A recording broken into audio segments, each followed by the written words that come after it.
আল্লাহ তাআলার অশেষ রহমত এবং মা বাবার দোয়া, আমার সর্বোচ্চ চেষ্টায় আমি আজকে পুলিশ কনস্টেবলে 120 টাকায় চাকরি পেয়েছি। আসলে আমি 2025 সালে দুইটি ভাইবা পরীক্ষা দিয়েছিলাম, কিন্তু তখন আমি মনোনীত হইনি, কিন্তু আমি হাল ছাড়িনি। আমার বাবা আমাকে উৎসাহিত করেছেন, আমি এবং নিজ যোগ্যতায় আজকে আমি সফল হয়েছি।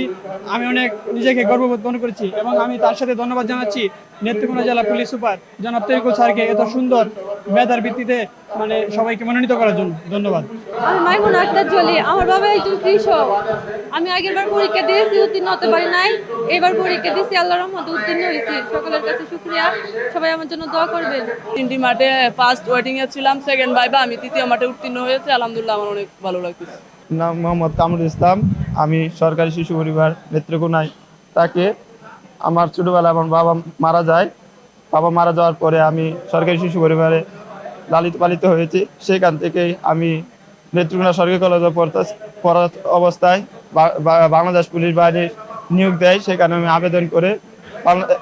আবেদন করে নিয়োগে উত্তীর্ণ হয়েছি। এই যে নিয়োগটা নিয়ে আগের যে কালচার আমাদের দেশে ছিল, বর্তমান সরকার আসার পরে আমাদের স্বরাষ্ট্রমন্ত্রী মহোদয়, মাননীয় স্বরাষ্ট্রমন্ত্রী মহোদয়, আমাদের আইজিপি স্যার সেভারেল টাইম আমাদের সাথে মিটিং করেছে এবং বলছে এই নিয়োগটা বর্তমান সরকার যে দিচ্ছে, এই নিয়োগটা সম্পূর্ণ ফ্রি, ফেয়ার এবং নিরপেক্ষ হতে হবে। তা আমরা সরকারের যে পালস, এটা আমরা শুধু সেটাই বাস্তবায়ন করেছি। আর এইখানে চাপ বলতে কিছু নাই, এখানে আমরা নিরপেক্ষভাবে কাজ করছি। আপনাদের সহযোগিতা সহ মিডিয়া অনেক সময় প্রচার করেছেন আপনারা, এবং স্থানীয় যে রাজনীতিবিদ আছে তাদেরও আমরা ব্যাপক সহযোগিতা পেয়েছি। এখানে ওই রকম কোনো তদবির বা চাপ আমাদের উপর ছিল না। না, অবশ্যই আমার তো এটা একটা মানে চাকরি জীবনের একটা বড় পাওয়া যে আমি এই 42টা ছেলেকে সরকারি চাকরিতে মানে বিনে পয়সায়, সরকারি 120 টাকা তো এটা সরকারি খরচ, বিনে পয়সায় আমি আমার হাত দিয়ে চাকরিটা তারা পেলো।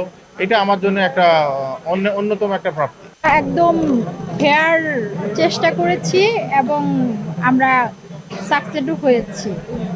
ভালো লাগছে যে যারা অ্যাপ্লিকেশন করেছে এবং মেধার ভিত্তিতে এসেছে। ইভেন আমরা ভাইভাতেও একদম চেষ্টা করেছি যাতে কোনো ধরনের 1 নাম্বারের হেরফের হলেও তো অনেক ডিফারেন্স হয়, আমরা একদম সূক্ষ্মভাবে চেষ্টা করেছি জাস্টিফাই করার জন্য ভাইভাতে। এটা আমাদের আত্মিক সন্তুষ্টির ব্যাপার যে একেবারে ফ্রি এবং ফেয়ার ওয়েতে যোগ্য ছেলেগুলোই চাকরি পেয়েছে এবং আশা করি তারা ভবিষ্যতে তাদের এই যোগ্যতার প্রমাণ ভবিষ্যতে পুলিশ সার্ভিসে এসে রাখবে। তবে আমাদের জন্য এটা অত্যন্ত আত্মিক সন্তুষ্টির ব্যাপার, আমরা আত্মিকভাবে সন্তুষ্ট।